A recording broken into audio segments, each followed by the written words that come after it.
So our last topics for today are going to be, we want to talk a little bit about content marketing.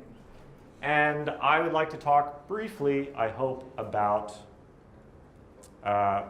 outreach in LinkedIn. So some of you have reached out to me via LinkedIn, and that was yesterday, right? Who did that? Okay. So some of you wrote me a lovely message, and some of you hit the connect button. Yes?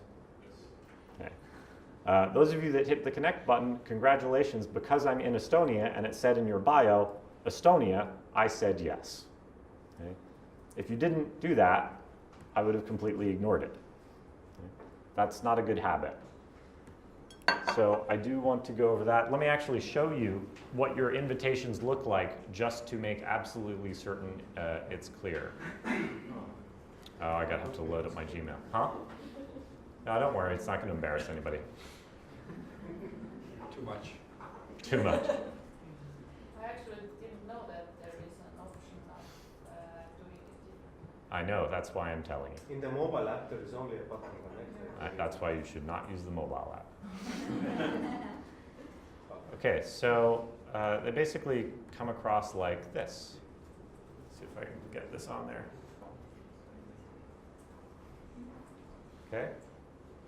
So who wrote me a message? Was it Risto? Did you write me a message? He left. You left. I also wrote you. What? Sorry, you wrote me a message. Where are you? The first one. There you are. No, oh, the sorry, first one. Tower. Yeah. So you wrote me a message. Do you see the message? But when I clicked connect, then I wrote you the message to thank you for the unicorn hat. I know, but that's not what you see here. Yeah. Why is that? Because LinkedIn is owned by Microsoft, and that means cheated production. No, so LinkedIn's behavior is very specific. If you get a lot of messages, a lot of connection requests on the same day, they do not send you the individual connection requests, they send you a summary. So what would you have to do to make sure I saw your message? Send separate message. You could do that, yeah. You could have sent me an email. So who here knows my email? How do you guys know it? I showed it to you. Okay, that's a good start. So you could have done that. Let's imagine, for those of you who don't know my email, take a guess. What's my email? Tristan Kromer.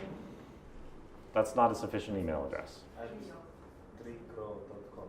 Pretty good guess, right? You could try Tristan.Kromer, you could try Tristan_Kromer, you could try T.Kromer, you could try TK. Everything will work. So most likely, Tristan.Kromer@gmail is probably going to reach me. This is not rocket science. You can most likely guess. Another option would be to use a plugin like Rapportive, something like that, or Find That Lead. I think that's still one. It might be Find That Email. Try Find That Lead. You can hover over somebody's LinkedIn profile, and it will basically look at the person's company and say, oh, you work at Microsoft. This person works at Microsoft. We know Microsoft's rule for creating email addresses, so here's their email address. Bless you. So yeah, sending in an extra email would work fine. Another option would be wait a little while. Okay? If you're trying to approach a speaker, particularly in your industry, and you want to make a connection, wait a couple days. Okay? You're going to be the only one sending a LinkedIn request, unless it's all of you simultaneously. And then your message will actually be sent individually, and you'll see the message. That make sense? Okay. If you're not connecting with everybody you meet on LinkedIn or Facebook or whatever your social platform of choice is, you're probably, it's probably a mistake. Like, there's no reason not to. It's tedious, I know, because I have to do it, but as soon as I get time on the plane with some Wi-Fi, I will manually go and cut and paste every single person's name into LinkedIn to add them to my address book. That's why I have like 8,000 different people I'm connected to. That's very useful over time. So you will anyway accept everything? I will, so technically you don't have to do it, but no, I don't accept everything that comes in. I get 5 to 7 inbound LinkedIn requests each day. It's not possible for me to accept everything. I would get so much spam, it's not to be believed. Most of the people contacting me are like developers or early stage startups. And frankly, if they can't be bothered to figure out my email address or at least write me a note, I can't be bothered to write them back. So no, I'm not going to click through on that. But do these messages show anywhere? If you go into the LinkedIn profile login, Yes, can you see they them do. there? You can see them, but you have to hover over something if you do it in a secondary way. So the best way is to really be in the inbox and, you know, like these so not these ones, not these ones. See, this is all from like yesterday. Is this person in the room? Andrea Kunze? Okay, then I can embarrass her. Director of Sales Hospital Supply at Cardinal Healthcare, San Francisco Bay Area. I have one connection in common. Do you think I'm going to say yes to this or no to this? No. Why would I say yes to this? You never know. You need. Looks nice, good smile, I don't know. No, there's no message here. We have one person in common who I don't really recognize. She's in healthcare, I'm not. So no, there's no reason for me to hit accept to this. Probably somebody wants to sell me hospital supplies or something. I have no idea. You're far more likely to get a response if you're in that person's industry, if you write a message, if you have a decent picture, if you have some connections in common. These are all tips that you can make those connections a little bit more substantial. So why are we talking about LinkedIn? Why am I telling you guys all this? Is this important at all to you? It should be. I have a question. But how it harms you if you accept some randoms? Because I was thinking that maybe in some day somebody is looking for a connection, and it gives me some Social proof? Social proof? Yeah, for another person who is coming with some deal with I'm interested. So you're asking me why I don't accept connections? Yeah. Because I don't want to artificially give social proof to other people, number one. Second thing is I only have so much time, and I don't want to deal with an unnecessary level of not connection request, but if I accept the request and this person wants something from me, or they're trying to use me to get to somebody else, they're now going to send me an email about, hey, could you introduce me to so-and-so, yada, yada, yada. Let me show you an example. So that stuff is very time consuming. I'll show you an example of a connection request. Here's a connection request. I blacked out this person's name to not embarrass them too much. Hello, Tristan. I am from the Pediatric Pre-Surgical Design Company. We got really useful info from you. Please forward us to people who might be interested on what we do. Thanks.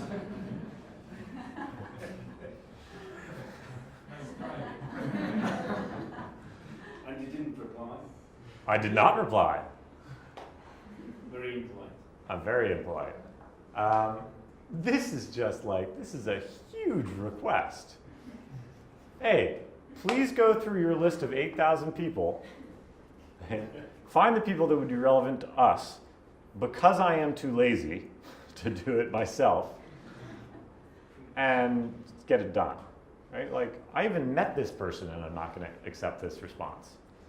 There are good requests and there are bad requests. I actually got this one the other week. I had to ask him permission if I could show it. So this is like smiley face, I don't know, with sun hands. I don't know exactly what that is, but if you're in London, your beer is free, rocket ship. I've never met this person. I totally accepted that request. Now I understand. Right? First of all, it's just funny. Second of all, like, look at this guy. Adam Oskwarks, CPO, Chief Product Officer, CMO, Chief Operating Officer, Lean Coach. Ding, ding, ding, ding, ding. On a mission to build better startups. Oh, I like doing that. It's very clear what this person does. The other person, sales at medtech company. What sort of vision and inspiration is that? Say hi. This is a very friendly person. Okay, like this is, you can't, at least for me, this totally optimizes. And look, we have 15 connections in common. That's my friend Nick, that's Val. I can't quite recognize this resolution, but there's a bunch of people that I actually recognize and know. So this was a clear yes. So free beer. Free beer, definitely. I don't actually even drink, but like I'll take it. All right, so I know that you guys have already been forced by Dan to write this. Yes, you've all written cold email scripts and things like that. Yes? Yes. Promise me, okay, just raise your hand if you swear that you've done this, okay, and you think you haven't. Okay, all right. I'm going to go through this quickly. I'm not going to force you to do an exercise. I do want you to do this week, okay? Yes. Okay. So a few hours left this week. Okay, it depends when you think the week starts, but you should be doing this very, very soon. Like everything we talked about, if there's one thing I tried to emphasize, if you want to enter new markets, you must be doing qualitative research. Okay? You must be looking for value-added resellers. You must be looking for channel partners. You must be looking for customers. What is the easiest way to do that is by connecting through your existing relationships. That is the easiest way. That is the fastest way, period. We looked in this room and found we know people from Kazakhstan to Mauritius. Okay? So use that first. At the very least, you can just talk to one or two people and understand like, oh, Zyklon is a terrible brand name for sneakers in Germany. Okay? At the very least, you need at least a couple connections to do that. So you ought to be able to reach out to people in your network and at least establish a basic relationship. Okay? In particular, I've been appalled by the Norwegians are a little bit better at this. They're a little bit better at their prep. Norwegians come to San Francisco for 2 weeks. They've got meetings lined up. They've done their outreach. Okay? They're meeting with investors. I keep on getting these Turkish contingents that come through, and they're showing up.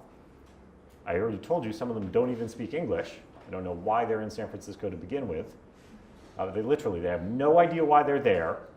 They have no meetings set up. They have done no outreach, and they're sending me emails like that last guy. That last guy was a Turkish guy. This guy. It says Pittsburgh area, but he was a Turkish guy. Okay. So try and don't do that. Okay? Prepare, make appointments, schedule calls. This is absolutely critical for you. I actually also optimize my LinkedIn profile for keywords for inbound leads.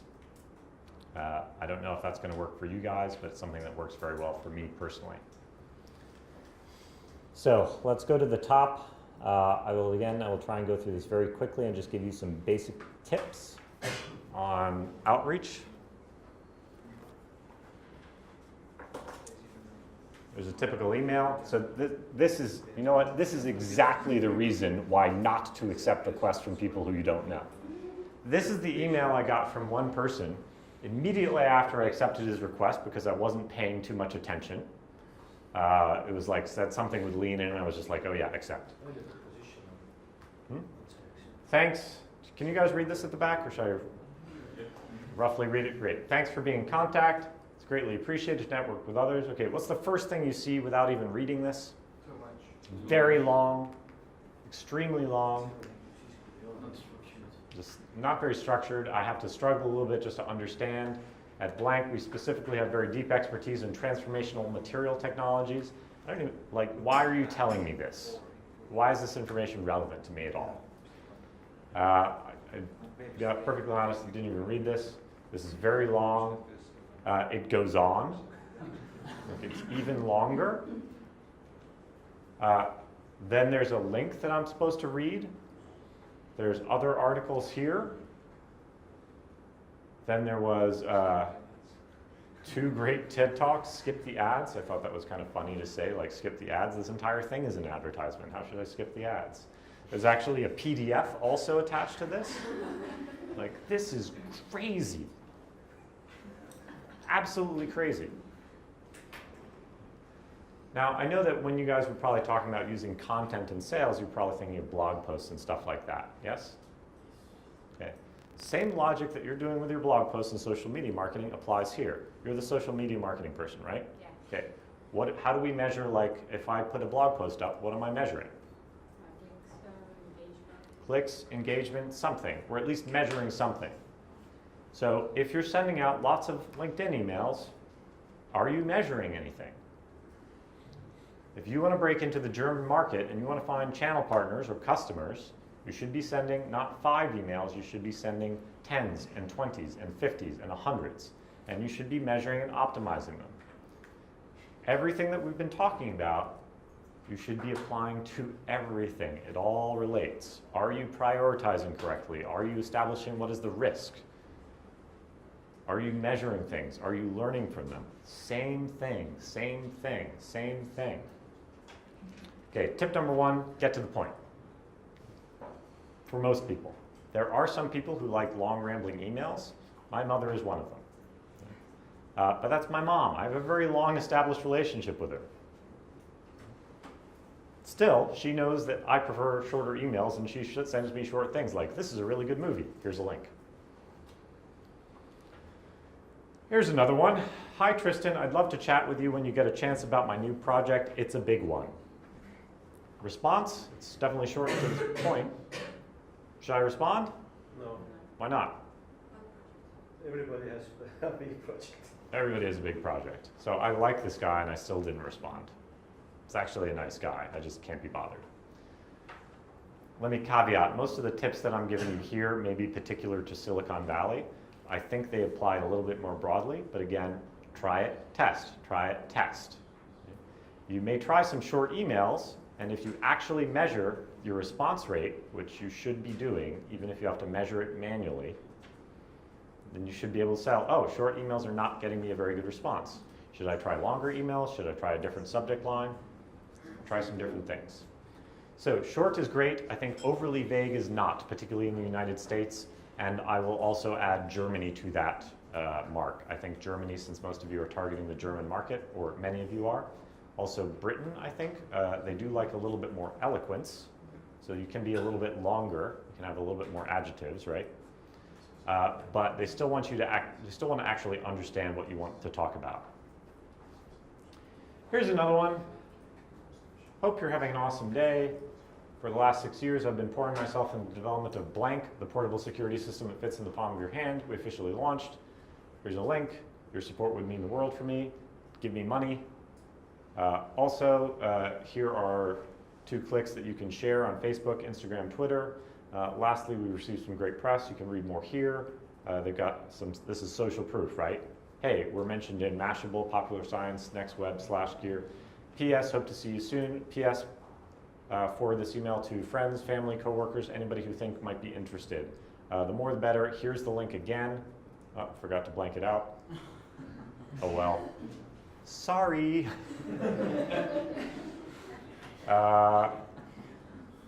So good, bad? Pretty good. Pretty good? Too much. Too much. Too many calls to action. Same stuff that applies to websites. Same thing. You wouldn't tweet with 5 links.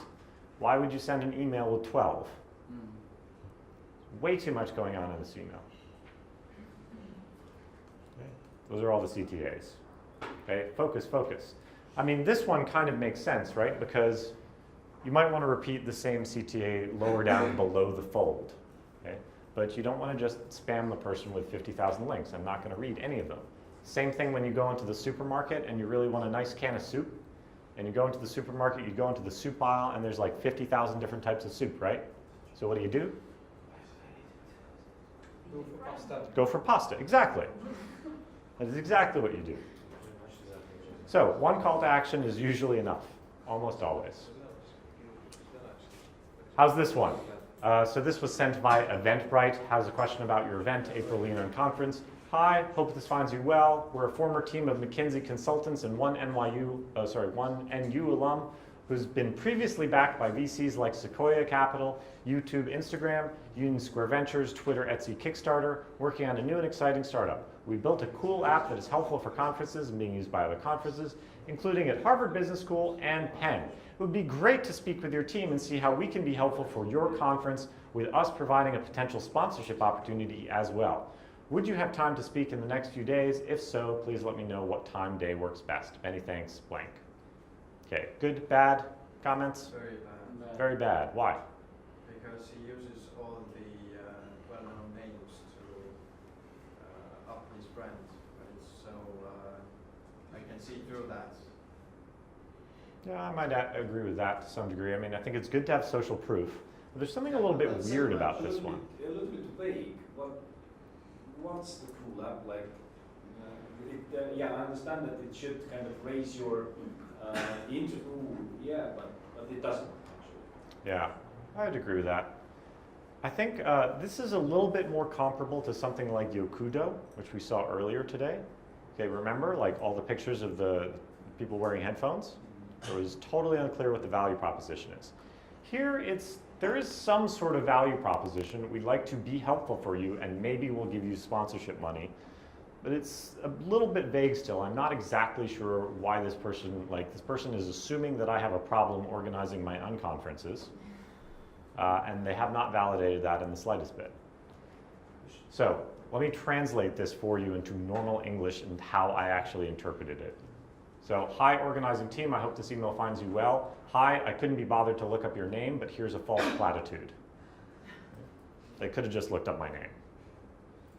We're a team of former McKinsey consultants. In our universe, consultants are awesome, ergo we are awesome. We had previously been backed with VCs. We are not currently backed by anyone, but we used to be, so we must be awesome. We're working on a new and exciting startup. Did I mention our startup is awesome? Cool app that is useful for conferences, that's as vague as possible.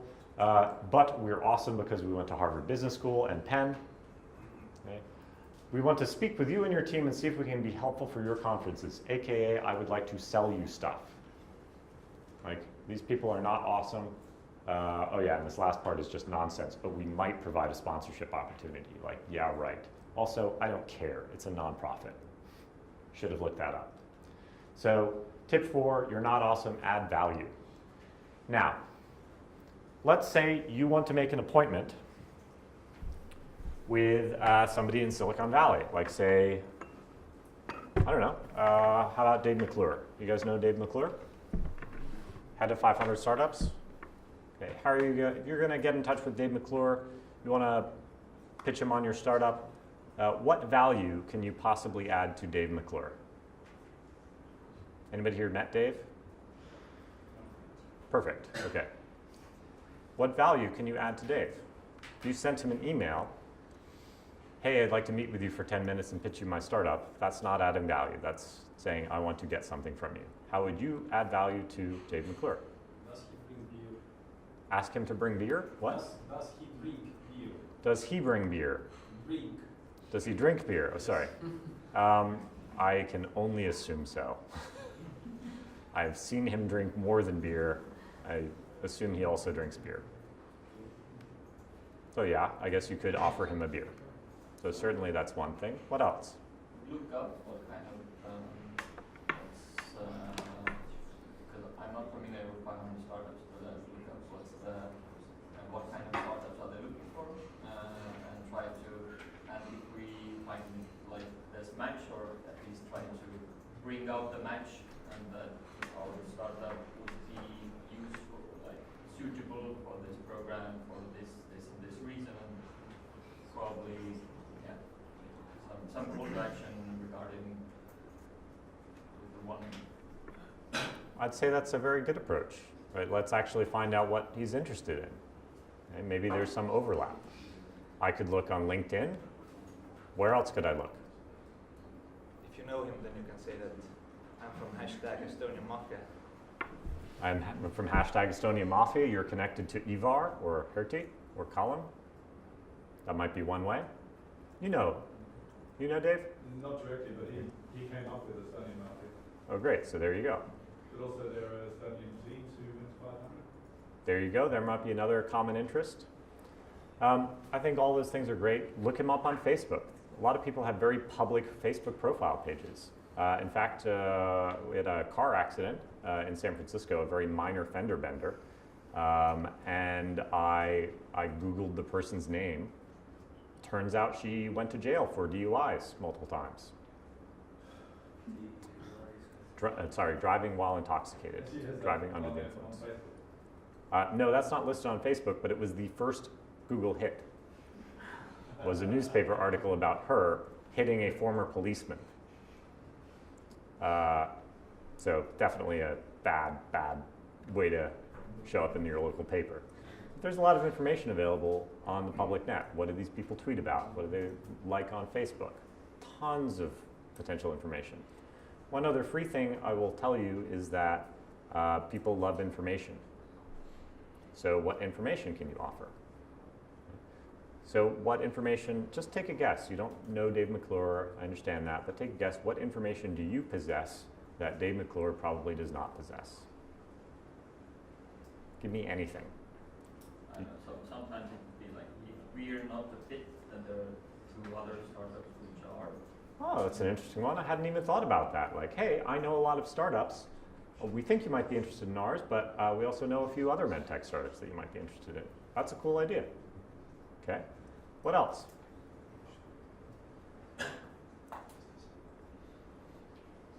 Think about what you've got in this room.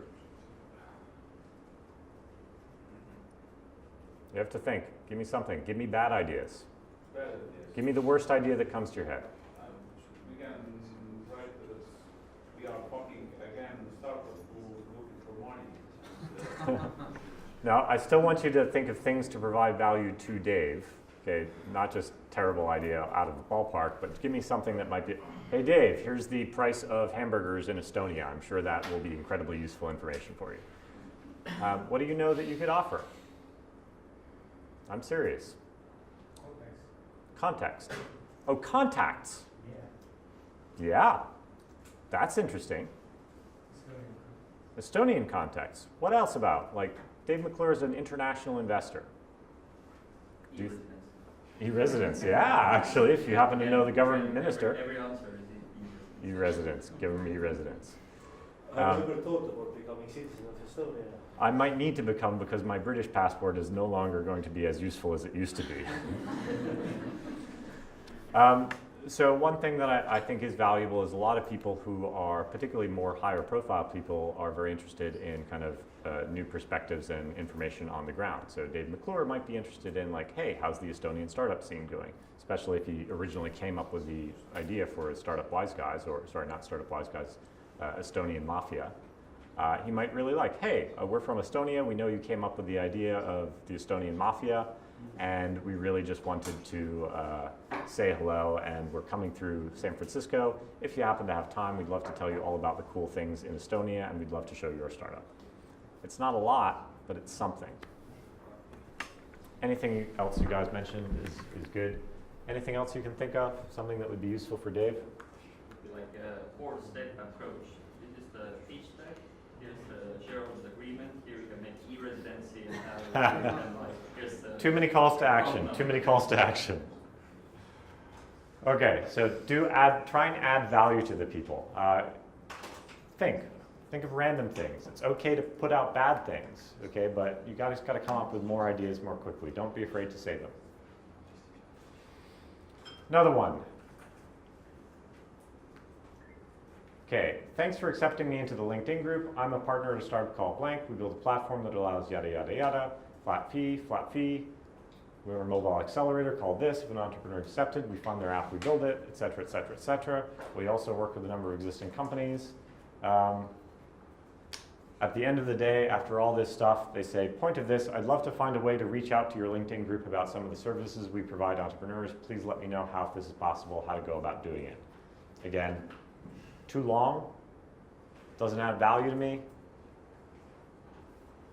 Basically, it's one of those conversations where you have a really polite conversation with a friend of yours, and then at the end of it, it's like, so, can I borrow your lawnmower? Do you guys like those sorts of conversations? No. Again, this is very personal. I know some people do this all the time that way. What I found works better, at least for me, is if I go to the person and say like, hey, Sander, can I borrow your lawnmower? Okay. Yes. Great.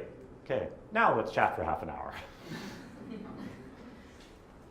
No, that's a little bit better. This is one of the funniest emails I've gotten. What's the problem here? Probably a Spanish case. Yeah, I don't speak Spanish. But you can learn Spanish. I know a little bit, like, hello, my esteemed Tristan. Right, so yeah, I know this guy slightly better. He always writes me in Spanish, but this is clearly ridiculous. Like, this is the first email he sent to me. And I cut and pasted into Google Translate out of pure curiosity, so maybe that's something you can use, but I think most people will just be like, what? Okay, so spend 5 minutes actually researching the recipient as you suggested. You can do that to find mutual areas of interest, or even just notice this person does not speak Spanish. And just a couple more. I wanted to invite you to speak at our incoming group of startups during our winter 2016 class here in San Francisco at Blank. Our program is spread across 15 weeks. IoT, wearables, emerging technology. Would you be able to set aside an hour to chat with our startups? They'd love to have you share your journey and some of your experience. We're looking for a wide range of experts to meet with our founders. If this sounds interesting to you, please follow up so that we can discuss potential details and topics with you. How's this one? Pretty good. Pretty good? I think it's pretty good. Anything wrong with it? Anything you'd improve? Well, the thing that do you have time next week? Let's discuss topics. So I would recommend a few days or times or communication channels, straight up. But if you start thinking about it, then you will check the first thing that whether your next Thursday or Friday are free, and then you already are engaged. I would totally agree. Like, be specific about your call to action. Like, you would never put a call to action on the page that says, please click on somewhere. You just be like, no, click this button, do this thing, download this item. And say, go to our research section and download something. Like, no, download this white paper now. Something specific. So, I agree. Hey, would you be able to set aside some time? Here are 2 times that work for me. Does this work for you? Much more likely to get a response. It's much quicker. You need to make it as easy as possible for the person to respond. So if I can go to my calendar and just look at 1 day or 2 days, specific times that they suggest and go, am I free or not? That's very easy for me. If you cause me to use mental energy to process your request, your response rate is going to go down. So if I have to look at a broad swath of days or weeks, that's never going to get as high a completion rate as something else. No, it's stressful if you start thinking about the next 3 weeks, and Yeah. there's lots of stuff there that's ugh. Yeah, and I have a lot of stress. I got to go to Riga. I got to convince Callum to give me my bag back in 3 days. Lots of stuff. So to get straight to the point, I really appreciate that. Details plus some traction info, that's quite nice. Some social proof, might be some topics that I'm interested in. It's clearly flattery, right? This person is flattering me. Oh, you're the expert. You should come and talk to our startups. Clearly. We'd love to have you share your journey and experience. I don't think they're super clear about the value prop for me. Like, why should I set aside my time to talk to these startups? Could be like, if you're interested in IoT, I'm sure other startups could share some of their latest trends. That might be something that's interesting for me. Like, you could share information about the Estonian ecosystem. They could share information about IoT. It might be useful information for me. Yeah? So in this case, do they expect that you do it pro bono, or they want to pay you, or what is that? I have no idea. That would usually how it goes. I would read this to be pro bono. That would be my expectation. I do things pro bono usually when I'm traveling. If I'm in the neighborhood, I'll do stuff that's pro bono.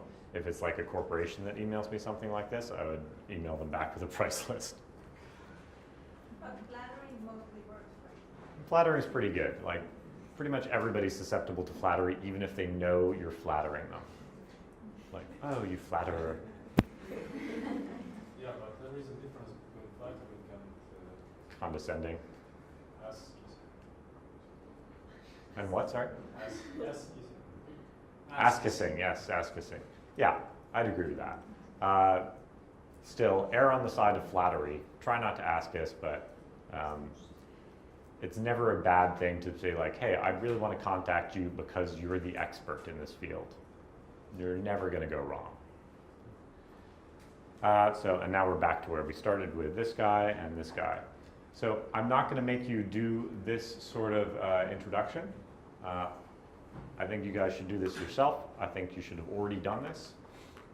But, you know, I actually have a script, just so you know. If you email me something vague and you're from a program that I know, this is the exact script that you get back. And I just type 3 characters and you get this. I fill in the name and it's automatically sent to you. I'd be happy to try and make an intro for you because most people say stuff like the last guy did, right? Please forward us to people that you know. So here's what I asked for. Give me 2 or 3 sentences to explain, because I'm going to send an email to that person and ask them if they want to be introduced to you. Do you guys familiar with that? Double opt-in? Double opt-in introductions. I'm only going to explain this to you because some of you are going to be doing business in the United States. I do think it's a good practice in other regions as well, but it's not necessarily around the world. A lot of these things are going to be different in different regions, okay? So be aware of that. Maybe people in Spain are going to feel insulted if you come straight to the point. A double opt-in intro is where if you ask me for an introduction to Callum, I'm not going to send you an introduction to Callum. I'm going to forward the introduction request to Callum and ask Callum, would you like to be introduced? When you both say yes, then I make the connection. That's standard practice in Silicon Valley, at least. You guys are all eventually probably going to be asking for investment from people in London and Silicon Valley. This is generally, I think that's still the way it works in London, yeah? It's pretty much the same here as well these days. Same here, okay. The other thing, maybe small tip I should tell you guys, please tell me if I'm being redundant, is you know to BCC the introducer. Yes? No? Okay, so after we've made the introduction, so I introduce the 2 of them, and then he responds, hey Callum, it would be great to talk to you. Could we meet at 8 o'clock? And then Callum responds, how about 9 o'clock? And then you respond, how about 7 o'clock? And I'm getting all these emails. That's totally uncool. It's just annoying.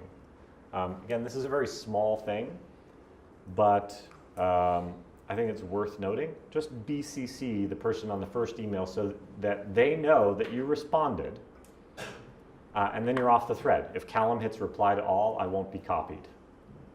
It's just general good practice.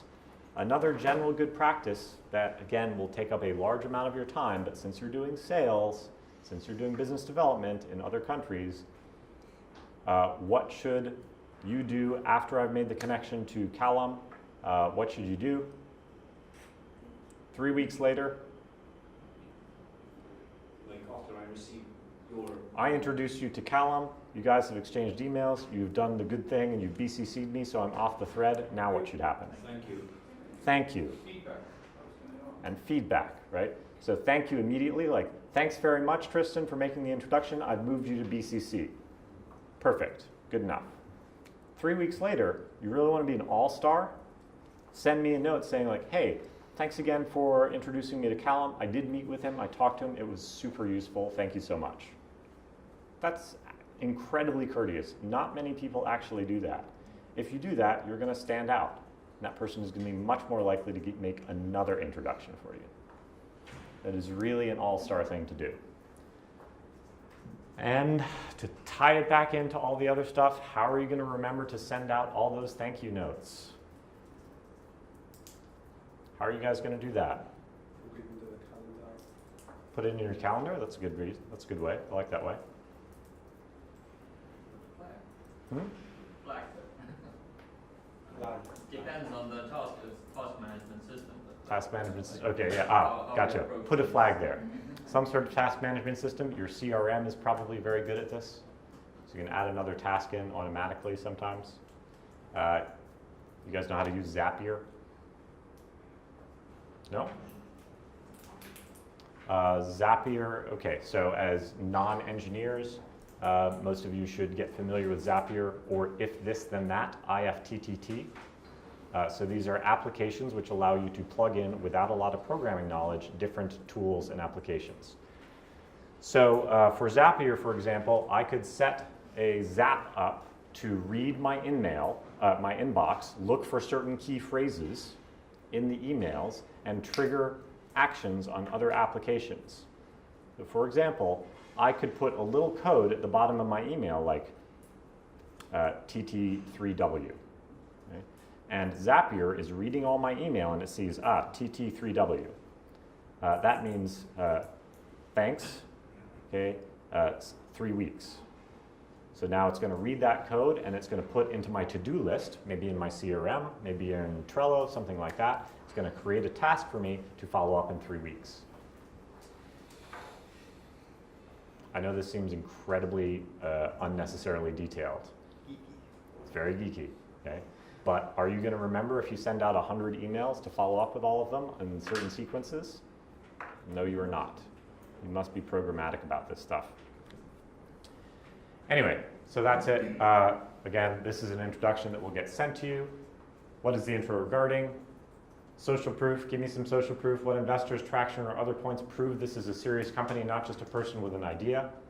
Value prop, what would the person be interested in the introduction?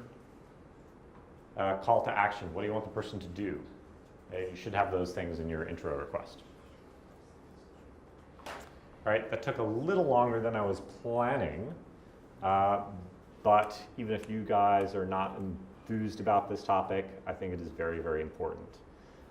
I would very much urge you to, by the time that we meet, certainly within the next 2 weeks, if you don't already have that email script, if you're not already doing outreach to the markets that you're interested in, you really should start writing those emails, write that marketing text, work with your marketing people.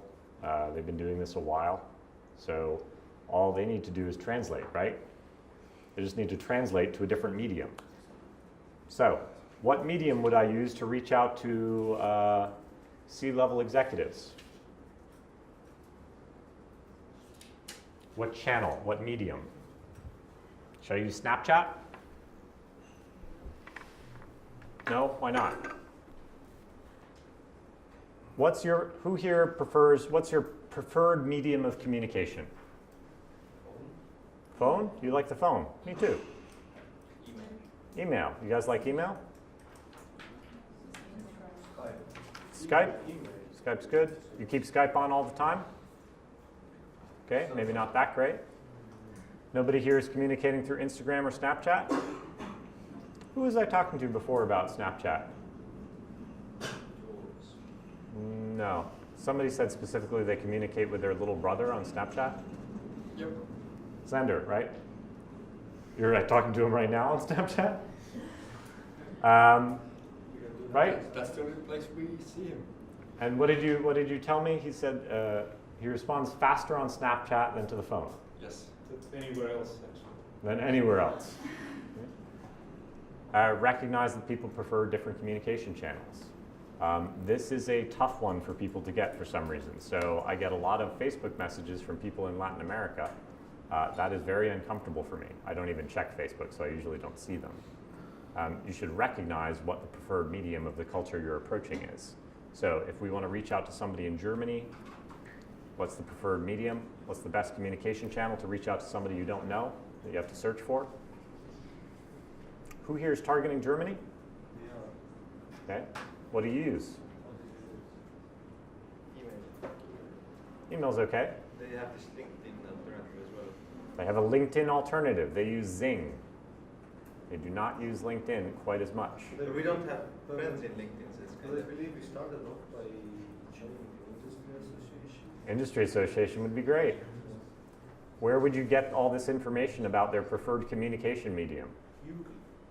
What? Google. Oh, let's try that. But there's something else that you guys probably did a month ago that would probably help you.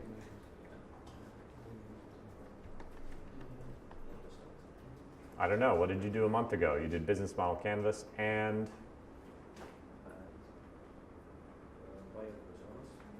buyer personas.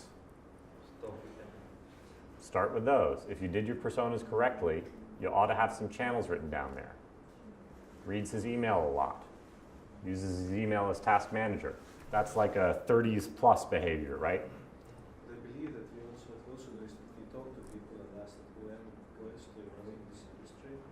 Yep.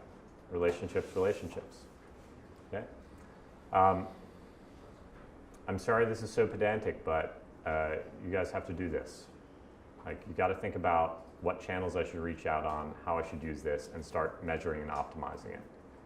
So most of you are not measuring any of this stuff, so start getting to it. All right, I'll leave it at that. Any last questions regarding this stuff? I have a question. Yeah. If we are not 100% sure which channel they are using, is it too much spamming if we try to reach them first, for example, LinkedIn, which is and then might find or guess the email address as well, or which to prefer in that case? That's the thing. Yes, what I would suggest is you leave an appropriate interval between those communications. Absolutely. I don't mean that Few hours. simultaneously at the same time. No. Oh, you'd be If surprised. he doesn't reply, like for example, at LinkedIn for a week or a week and a half. Yeah, so I do 1 week, 2 week, 4 week. That's my kind of interval for following up. After that, I don't bother. If it's an unqualified lead, I just do 1 week, 2 week, and that's it. What about 1 day, 2 days? I don't do that, but your industry is different from mine.